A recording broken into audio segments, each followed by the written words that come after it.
यह एक कहानी देवगढ़ के जंगलों की है। पास में ही एक छोटा सा गांव पड़ता है, सोनपुरा। ये वहाँ की कहानी है। उस गांव के पास ही एक नदी पड़ती है छोटी।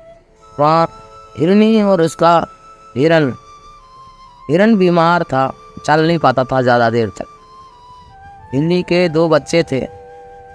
वहीं आसपास में नदी के किनारे वो हिरन वहीं घास वास चुग लेता। उसने सोचा, हिरनी ने, मैं थोड़ा आगे जाऊं, कहीं खेतों में कुछ मिल जाएगा।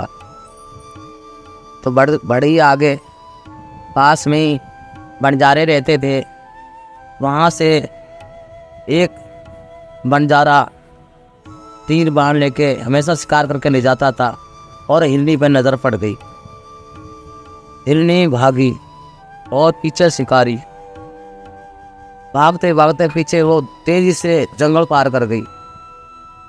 शिकारी को नहीं मिल पाई। शिकारी वहाँ से उदास होके वापस लौट गया। वही घूमता रह रहा, शायद इधर से आएगी तो जरूर, कब तक बच पाएगी मेरे से। आगे गई तो बब्बर शेर आ रहा है। बब्बर शेर देख के उधर से वो पीछे भागा और हिरनी घबरा गई। इधर से भागी हुई थकी हुई उधर से फिर से दोबारा भागने लगी। दोनों तरफ से आगे जाए तो कुआं, पीछे जाए तो खाई, और हिरनी घबरा गई। और हिरनी दोनों तरफ से बोली, आज मारी जाऊंगी, मैं घर नहीं पहुंच पाऊंगी अपने बच्चों के पास, अपने बीमार पति के पास। और घबरा के सोच रही, आगे जाऊंगा तो भी मारी जाऊंगी, पीछे जाऊंगी तो भी मारी जाऊंगी।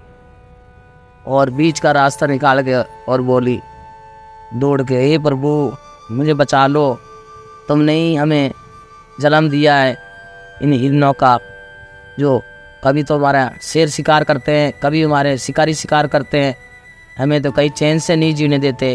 आप हमारी रक्षा करिए, हे श्री हरि हमारी रक्षा करिए। और उतले में शाम के टाइम में 6-7 बज रहे हैं। वो परेशान हिरनी घबराई हुई सी प्रार्थना कर रही। प्रभु की नज़र पड़ी और तुरंत गड़ी प्रभु श्री हरि इंसान का भेष लेके मनुष्य का, और वहाँ आ गए और पेड़ के नीचे आके खड़े हो गए। बोले, तुम इसी रास्ते से जोर से भागो, जिस तरफ से बब्बर शेर आ रहा है, दौड़ने लगाओ जोर से और तेज से भागो। आगे कुछ भी आए, गड्ढा आए, कुछ भी आए, चिंता मत करना। ऐसे कह के वो देख रहे थे और हिरनी उनकी बात सुन के और तेजी से भागी, और बब्बर शेर भी तेजी से पीछे भागा। थोड़ा सा आगे दूर कुआं आया। हिरनी तेजी से छलांग मार गई और बब्बर शेर भी तेजी से पीछे भागा और कुएं में जा गिर पड़ा। इसलिए हिरनी ने आगे जाकर बोले, प्रभु धन्यवाद, मेरे पीछे का खतरा तो मिटाया तुमने। और हिरनी जाके उनके चरणों में माथा झुकाया, बोली, तुमने आज मुझे बचा दिया प्रभु, आपका लाख लाख धन्यवाद। इसलिए कहते हैं, मारने वाले से बचाने वाला बहुत बड़ा होते हैं। अगर सच्चा दिल से प्रार्थना करे तो प्रभु सुन ही लेते हैं।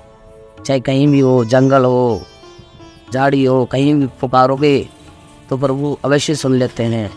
जय श्री हरि। और वो हिरनी अपने बीमार पति के हिरण के पास गई नदी किनारे और अपनी सारी बात बताई। बोली, ऐसे ऐसे आज मैं मारी जाती अगर मुझे भगवान ने बचाया। उनकी कृपा से मैं आज वापस तुम्हारे पास इधर आ गई हूँ, और बच्चों के गोद में लेके बैठ गई कि आज के बाद मैं आसपास इसी इलाका में रहूँगी, कहीं दूर नहीं जाऊँगी। जय श्री राम।